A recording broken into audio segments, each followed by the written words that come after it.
ایمان کی قدر کرو، ہے اللہ کا شکر ادا کرنا چاہیے۔ میں ایک دعا بتاتا ہوں آپ کو، ویسے میں ایک چوٹ کرنے کے لیے بات کہتا ہوں، آپ نے دل سے پوچھو کہ ہم نے اللہ کا صرف اس لیے شکر ادا کیا ہو کہ اللہ تیری مہربانی تو نے مسلمان گھرانے میں بنایا ہے۔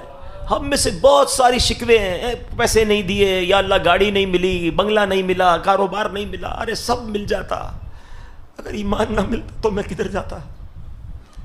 میں اربوں پتی ہوتا اور خدا نہ خواستہ کسی غیر مسلم گھر میں پیدا ہوتا، میں کیا کرتا؟ ایمان سے بڑھ کر کچھ نہیں ہے، ساری دنیا کی دولت ایک طرف، ایمان کی دولت ایک طرف، اور ہمیں تو بن مانگے ملا نا، نو اسٹرگل، نو پرابلم۔ پڑھو تو صحیح صحابہ کرام کو۔ حضرت خباب رضی اللہ تعالیٰ کے بارے میں آتا ہے، ایک بار آپ کی پیٹھ ہے نا، کرتا انہوں نے اٹھایا تو اس میں وائٹ وائٹ نشان تھے۔ حضرت عمر نے کہا خباب یہ تمہیں کیا ہوا؟ کہ عمر تمہیں کیا معلوم، تم تو اس وقت ایمان بھی نہیں لائے تھے۔ جب میں مسلمان ہوا نا تو میرا آقا مجھے چلتے ہوئے کوئلوں پر لٹاتا تھا، جلتے ہوئے کوئلوں پر ہم بکرے بوٹیاں بناتے ہیں، کبھی سوچا اس پہ کوئی بندہ بھی لیٹ سکتا ہے کیا؟ کہتے جلتے ہوئے کوئلوں پر مجھے لٹاتا تھا، اور اے عمر میری پیٹھ سے چربی پگھلتی تھی اور اس سے وہ کوئلے بجھ جایا کرتے تھے، مگر پھر بھی میں رب کا نام لیتا تھا۔ حضرت عمر کہتے ہیں خباب یہ پیٹھ لاؤ، میں اسے چومنا چاہتا ہوں جو اسلام کی خاطر جلائی گئی ہے۔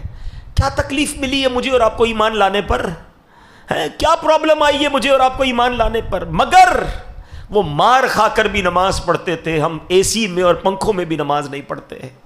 وہ قرآن پڑھتے تھے۔ آپ کو پتہ ہے میرے آقا جب قرآن پڑھتے تھے کفار کیا کرتے تھے؟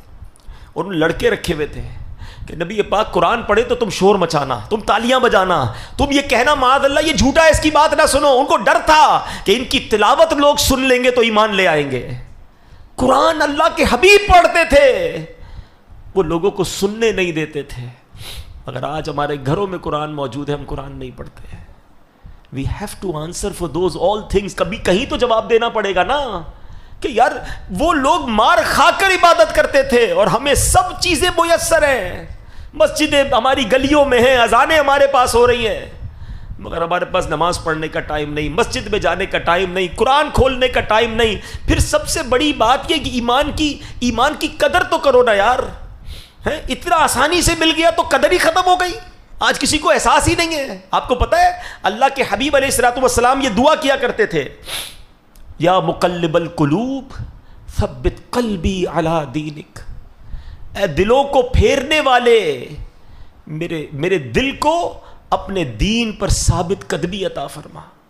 یہ ہم سب کی کہتے ہیں تربیت کے لیے، مطلب میرے آقا کا دل مبارک تو وہ ہے جس کے صدقے میں ایمان ملا ہے، مگر یہ سکھا رہے ہیں ہمیں کہ دیکھو ایمان جا بھی سکتا ہے، تھنک اباؤٹ اٹ، سوچا کرو۔